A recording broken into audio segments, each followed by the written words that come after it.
Well, thank you for talking to me. I All really good. enjoyed the show. So, how did you get this part? How did it all Ye- happen? How did it all happen? It actually happened kind of at a little bit of a chaotic moment in my life. I was like traveling. I was taking the train to visit my mom in Ottawa. I live in Toronto, and on the train I got this tape, and I'm like, oh my gosh, like I did bring my ring light, to do those auditions, but I wasn't really expecting anything to come through because I was only there for like 2 days. But this came through, and I was like, oh man, like you know what, I'll get it in. Like I'll do my best that I can. We'll see what happens. Got it in. A couple days later, like I got a call back. I'm like, oh my gosh, this is great because I love Stephen King. Jack Bender was obviously the showrunner, and I watched Lost, and I've even like heard about From, and he's like worked on like Game of Thrones, The Sopranos. I'm like, this is like a really cool project. Finally did the callback. Jack was lovely. My agents were like, "Oh, it's down to two people, like at the very least two people," and I was losing my mind. And then eventually, yeah, I got the call from them. I was like helping some friends move into their place, and like I got the call, and we all stopped, and like it was amazing. Yeah, it was super cool. And then it was right like at the beginning of like when they were starting to like pre-prod. So I remember like a week later. I flew out to Halifax where we filmed it. And then yeah, we got started. Awesome. Now, you said you like Stephen King. Have you read the book? I have read the book, yeah. Did you read I it read the before book. or just now? I mean, after. I read it after I got the audition. And then I think I was in the middle of reading it during the callback, but I only read up until I think the events of the callback because I didn't want to like have anything in case, Stephen King likes his dramatic deaths, I guess. And so I wanted to make sure I didn't know anything about, if anything was going to happen to Nicky, I didn't know about it. And then post the callback, finding out I got the role, I finished the book so that in time for shooting, I was all ready to go. Okay. What was it? I know you wanted to do it, but was there anything in particular about like this particular character that you connected with, I guess made you want to do it?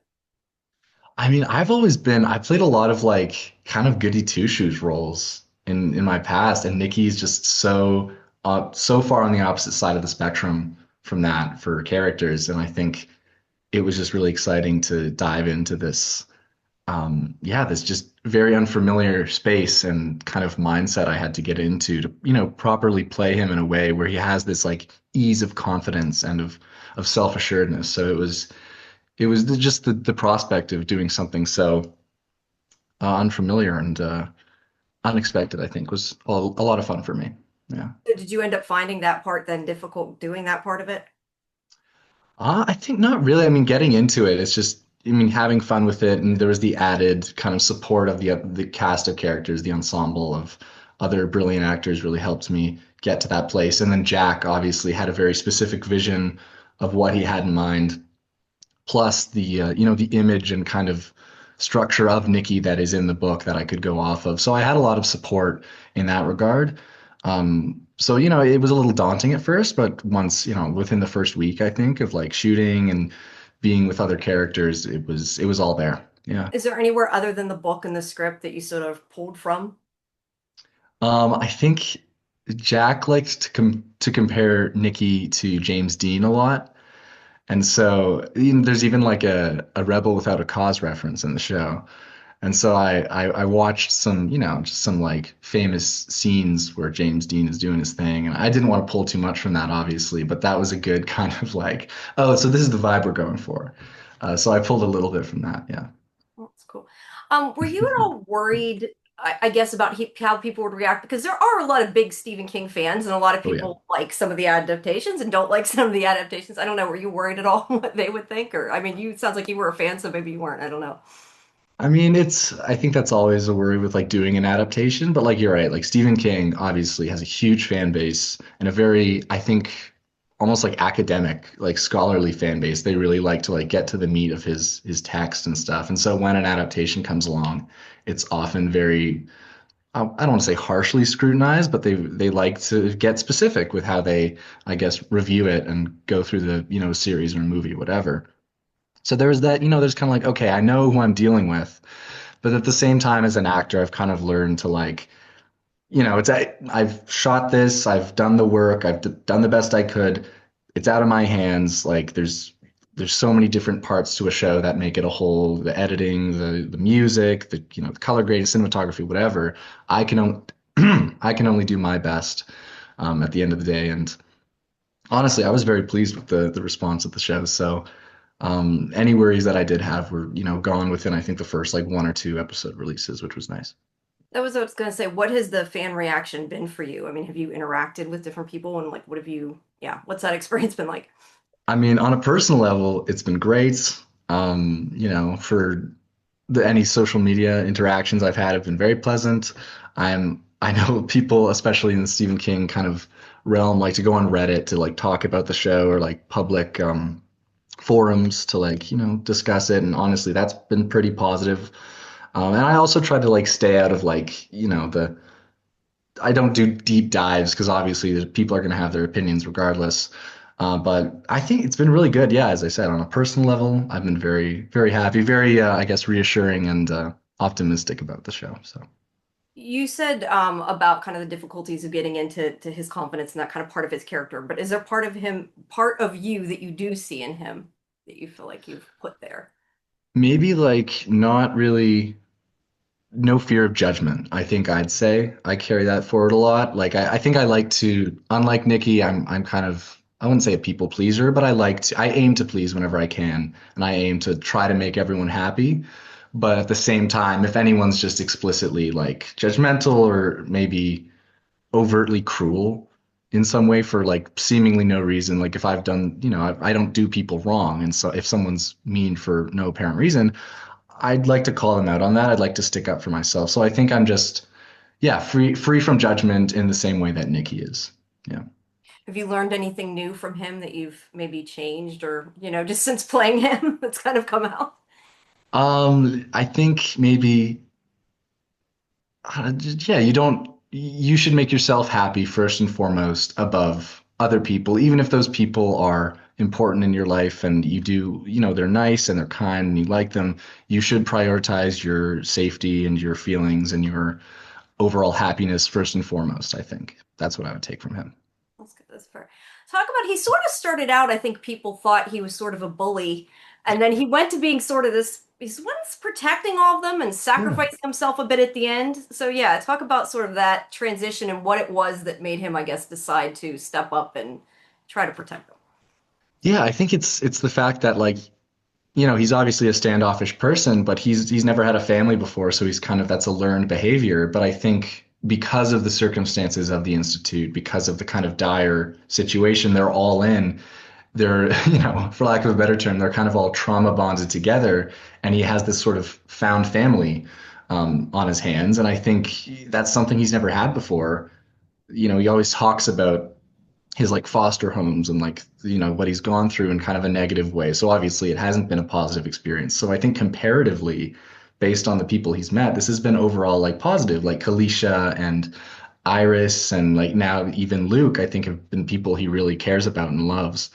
And so I think they're kind of serving as this like surrogate family for him, even in this dire situation. There, he has that support and he has that kind of, I guess, security for himself. And so it becomes whether or not he acknowledges it, he cares immensely for them by, the end of his stay there. So yeah, it's really important to him. Do you think that he was worried, I guess, what would happen to him after he started throwing chairs and things? I mean, obviously he thinks he's going to die anyway, but they could have beat him up first. We don't really know what happened. Obviously, we don't get to see what happened, but I'm assuming Yes, Tony wasn't so nice to him after. probably not. I think I think it became part of it. That was kind of the crux point for him is he had to kind of show up and show the care that he has and the importance that he's placed on this family. It's a sacrifice for Luke, for Luke to has this plan he has in motion with Avery, and I think Nicky for how shielded and self-guarded he is. I think he knew it was necessary for the entire well-being of that the institute kids. He knew it was necessary, even though it's he was like, oh, it's probably not going to be anywhere near as bad as what I've already endured. So might as well sacrifice it for a worthy cause. Talk Yeah. about filming that scene. Throwing chairs, throwing punch. It looked like a lot Yeah. of fun, that's for sure. It was a lot of fun. And initially they were like, yeah, we'll have a stunt double do like I do a lot of kind of very physical things in it. And I asked Eddie, the stunt guy, I'm like, if they let me, I would love to like learn the choreography and do it myself. I've played contact sports, whatever. I've keep myself physical. So if I can, I want to. Obviously if there's something dangerous or something that I can't do consistently, I'll leave it out, but I'd love to do it. And he was like, yeah, he had belief in me, which is great.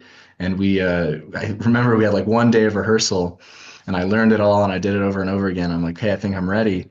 And then on the day of shooting, Jeff, who was directing the episode, was like, "Are you sure you're ready to do this? Like, we have somebody, we have like a wig for them. They can absolutely do this for you if you need."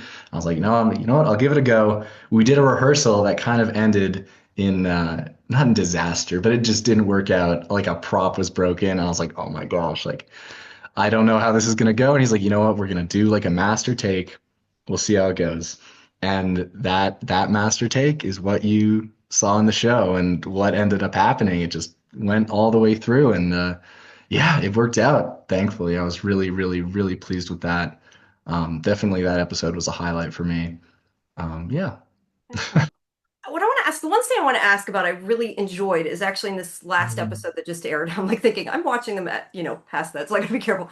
But when he's Right. talking to Iris, Yes. she makes a comment about, at least the headaches will go or whatever. And she's obviously accepted she's gonna die. He knows she's gonna die, and he kind of says something encouraging. Yeah, just sort of talk about that because the look they gave each other, I just think was really I really enjoyed that. It was like he was, saying goodbye and kind of accepting, I guess, their fate. And do you think that he still has fight left in him how much fight left in him, I guess is the other question. I think he knows that at that point specifically, any fight that he does put up is all for naught. Like he's obviously in a weakened state as well. And like even if he does manage to, take a guard down or something in the situate in the I guess the state he's in, someone has a taser, they're all carrying like weapons at that point. So I think for him it's like I'd be wasting energy, I'd be putting the people I love in danger, like Iris, like Kalisha. So in that moment, I think it's like, there's nothing he can do to stop it. So he might as well just like show her like, hey, we're in this together.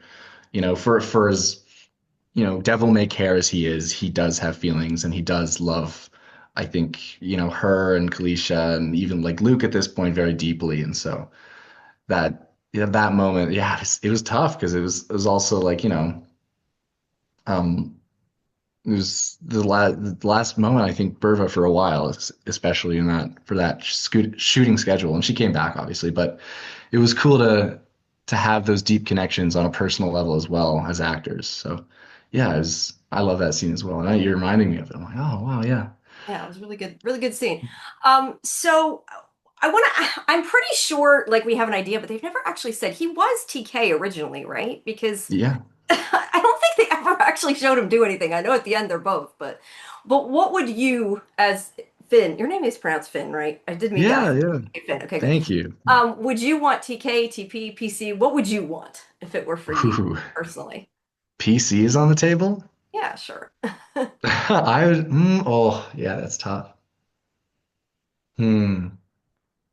I think I would do TP. I feel like TK is too volatile. Like if you do something too egregious, it's like you end up in a lab for the rest of your life. That's true. Like the kids.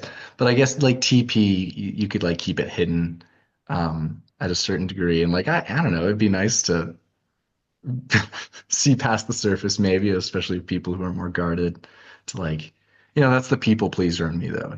I would want to know what people think of me. But yeah, probably TP. I feel like if I had PC, that would just like drive me insane. So Yeah, I'm gonna go probably with probably TP. drive anybody insane.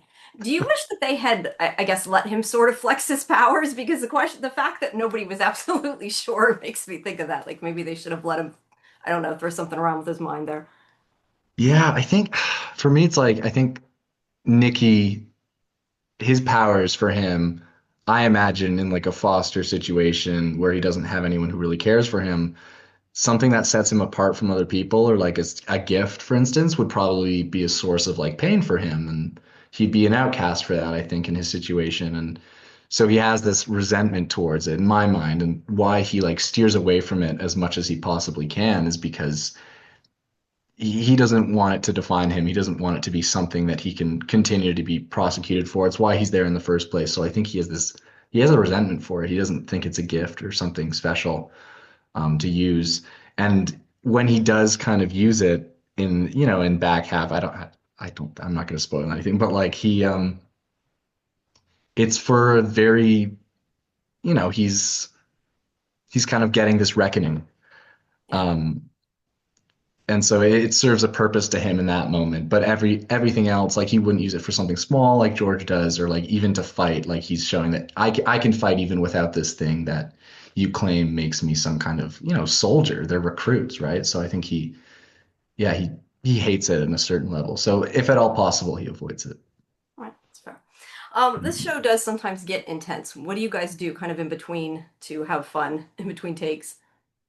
I mean, just just hanging out. I mean, we the set was, it's this huge, it's in a studio, it's this huge area, and so there's plenty of places to just like explore, especially if they weren't using a specific section to shoot. We would just like explore the studio, obviously craft services, we get a snack. Sometimes they'd have something new.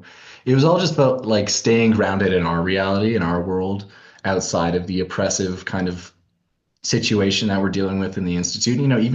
Even on the set, like the lighting is oppressive, and we're covered like sometimes in grime and like these like clothes, like especially in back half, these Yeah. clothes that like are so, I guess, they strip us of our individuality, right?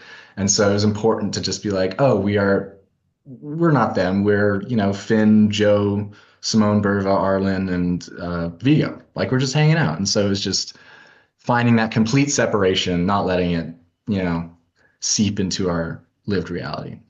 That's fair. How did you originally get into acting?